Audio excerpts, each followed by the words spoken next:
Bonjour à tous, dans cette vidéo, on va traiter du sujet comment se déroule un cursus en informatique.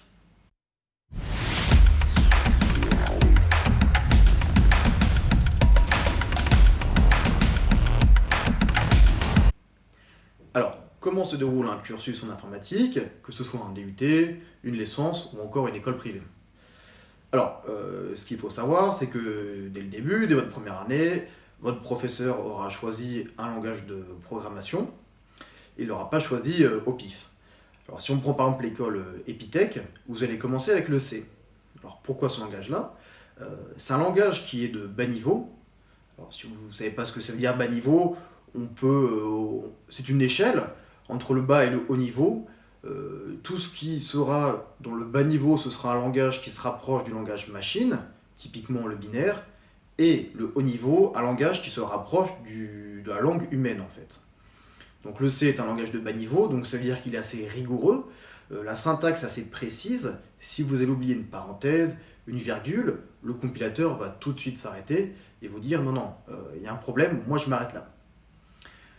Justement, ce langage est choisi spécifiquement pour cette rigueur, pour que derrière, vous enregistrez cette rigueur pour tous vos développements et que que ce soit dans vos études et même dans votre vie professionnelle, vous gardez en tête qu'il faut être précis, faire un code qui est concis, qui peut être relu par tout le monde assez facilement et ne laisser aucun bug, ou très très peu à l'intérieur. Si on revient sur les DUT ou licences, ça va être souvent du JavaScript ou du Java. Alors, ce qu'il faut savoir, c'est que donc j'avais un ami qui était parti en DUT, il a commencé avec JavaScript, donc très très bien, sauf qu'il a commencé à coder sur papier. Alors bon, le seul avantage que je vois avec ça, c'est d'avoir qu'une feuille et un stylo. Ça s'arrête là. C'est vrai que le matériel minimum est assez facile, mais derrière, c'est pas la feuille qui va nous dire non, t'as fait une faute ici, mettre votre erreur en rouge ou vous dire ce qui va pas. Alors le conseil que je vous donne si vous commencez à coder sur papier, c'est le soir, dès que vous rentrez chez vous, retranscrire votre programme pour que derrière, vous puissiez voir ce qui va pas ou ce qui va justement. Ah mince, ici, il y avait un bug potentiel. Ici, ça compilait pas du tout. Et puis voir comment l'optimiser. Comme ça, pour la suite, pour vos prochains cours, vous aurez retenu les bonnes manières, les bonnes méthodes pour réaliser un meilleur code sur votre feuille. Alors plus vous allez avancer dans votre cursus, plus vous allez agrandir votre panel de langage de programmation. Vous allez commencer par le C, vous allez attaquer le C++, le C Sharp, le Python, le SQL, Java, JavaScript, j'en passe et des meilleurs. L'objectif de ça, c'est justement d'essayer différents langages de programmation pour ensuite faire un choix. Pourquoi faire un choix? Parce que derrière, ce qu'on vise, c'est le diplôme et ensuite avoir un job. Forcément, hein, on est tous passés par là.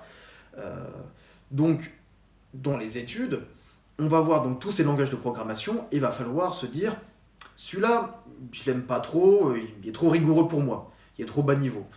Ok, celui-là par contre, je l'aime bien, il est assez sympathique et j'y arrive facilement, j'ai une certaine aisance. Et voilà, essayez d'en garder un, deux, voire trois langages de programmation que vous appréciez et pour un peu approfondir la chose, essayez d'aller un peu vraiment chercher plus loin, se documenter.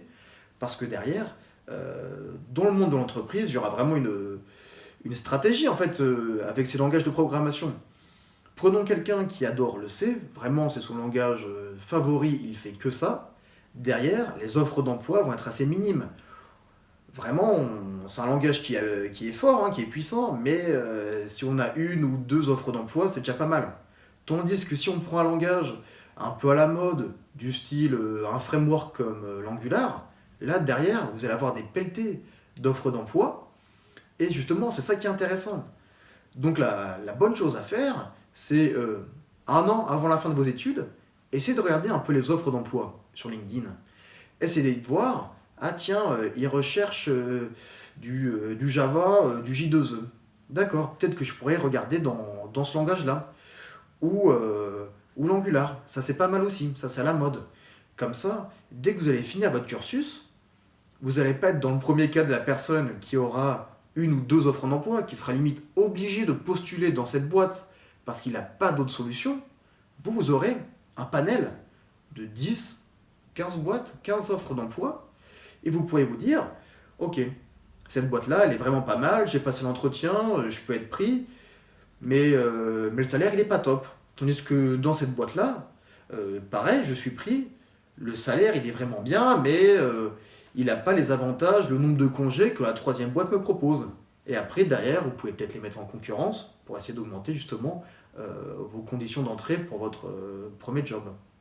Donc voilà, ça c'est vraiment le déroulement de manière générale d'un cursus en informatique. Essayez de voir toujours le coup d'avance pour justement pas être en panade le moment venu et essayer de vous préparer votre bagage le mieux possible.